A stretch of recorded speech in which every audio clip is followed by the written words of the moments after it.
Fired, forgotten, then feared.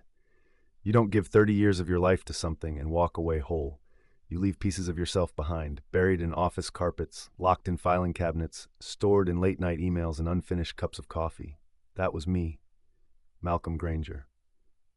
30 years of loyalty to Kendricks and Rose Solutions. I didn't just work for them. I lived for them.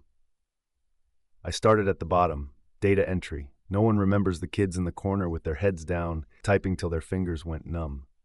But I made sure they remembered me. I stayed late when no one asked me to. I covered for sick colleagues, cleaned up after careless supervisors, made sure the coffee machine worked and the reports went out on time. I was the first one in and the last to leave for a decade. At 28, I got my first promotion, team lead. At 35, I was head of operations. I climbed through grit and sleepless nights, through broken relationships and missed milestones. I was engaged once, Melissa. She asked me, Malk, if the office burned down, would you even notice? I laughed. She didn't. She left the following year. I didn't blame her. I missed her dad's funeral to finalize a cross-border transition deal. That deal brought the company $10 million in revenue. I remember thinking that was worth the loss. But years later, lying in a dark apartment with no one waiting for me, I realized I'd been fooling myself. They called me dependable, a safe pair of hands. My colleagues joked I'd die at my desk, and for the longest time I thought I might. Not because I had no dreams outside of work, but because I believed the company was my legacy.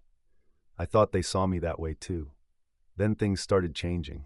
Suddenly, it wasn't about experience, it was about disruption. Buzzwords flooded every meeting. They brought in fresh faces, young consultants who'd watched too many TED Talks and thought they had the blueprint for success. I welcomed them, trained them, shared everything I knew. One of them was Owen Harper, a 29-year-old with sharp cheekbones and designer shoes, always holding a tablet, always smiling too much. At first he was respectful, took notes, called me sir, asked for my insights. I took him under my wing, showed him the ropes, gave him access. I was flattered, I guess, to be seen as the wise old mentor. But what I didn't know was that while I was teaching him everything I'd learned in 3 decades, he was plotting to take everything I had. The signs came slowly. Meetings I used to lead happened without me. Clients I nurtured were reassigned. I was told I'd be best utilized in an advisory role, which sounded like a promotion but felt like a sidelining.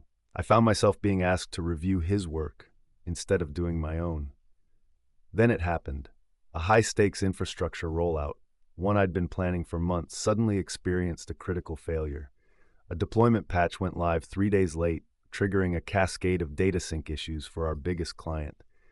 I'd finalized the documentation. I knew the date was correct when I submitted it. But when the records were pulled, the version had changed. Quietly, strategically. No sign of my edits. Only the final, botched version with my name on it. I went to IT. Logs were missing. I went to my manager. He gave me the same thin smile people give a man already buried. You've always been dependable, Malcolm, but maybe it's time to let new voices lead. HR summoned me within 48 hours. The woman who met me had never said more than hello before. Now she sat across a sleek glass table and informed me I was being let go for performance concerns and loss of client confidence. I asked for a review. She shook her head. I asked to speak to legal. You've signed all the standard clauses. I asked who made the final decision. She said the leadership team had reached it unanimously. And that was it. No severance, no farewell card. Just a cardboard box filled with my stapler, a mug, a couple of framed photos, and a USB drive I managed to keep.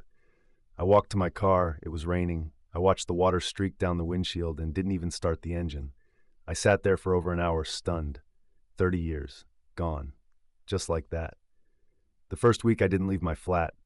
Curtains closed, TV on mute. I checked LinkedIn and saw Owen had been promoted to VP of Systems Integration. I watched a video where he used phrases like legacy bottlenecks and reimagining infrastructure. He was talking about me. I sank deeper. I drank. I didn't shower. I ignored calls. I replayed everything again and again. But then something shifted.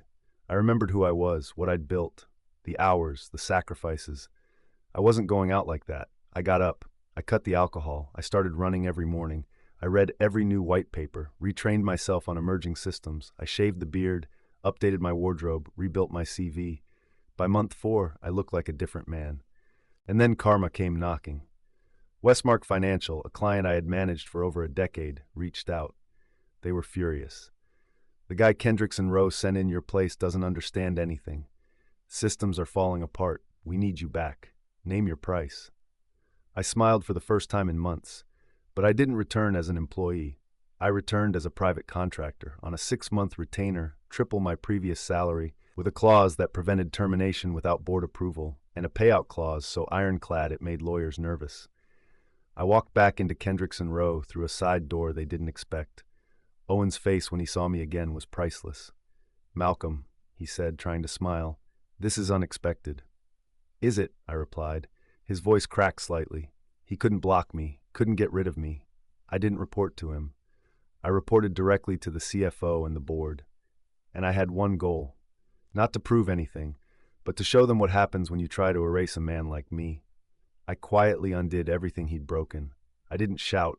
I didn't argue. I documented. I cleaned up his disasters. I reported them with receipts. I built reports with timelines, client testimonies, and data trails. Clients began requesting me directly. Internal staff confided in me. "It's a mess," they whispered. "He doesn't understand half of what you built." I nodded and said nothing. Then, at a quarterly board meeting, I handed in a full audit. The CFO asked me to walk them through it. Owen sat pale-faced as I went, slide by slide, showing what had been promised, what had been delivered, and what had nearly destroyed 3 major contracts. I didn't even have to name him. His initials were all over the mess. A week later, Owen was placed on administrative leave pending an investigation. 2 weeks after that, he resigned to pursue new opportunities. I didn't celebrate, I didn't gloat, but I slept like a baby. They tried to court me after that, said I was essential, offered me stock, a seat on the board, even a legacy title. I declined, politely, because I wasn't theirs anymore. I had rebuilt myself from ashes they created, and now I lived for myself. I took on only the clients I respected. I mentored only the people who listened. I moved to a quiet coastal town and bought a home with windows that faced the sea. I walked in the mornings. I drank coffee slowly. I looked at the horizon and finally saw something that mattered: peace. They thought they could break me, replace me, erase me. They didn't know I was the storm they built with their own hands. I came back not for validation, but for vengeance. And I made sure they never forgot my name.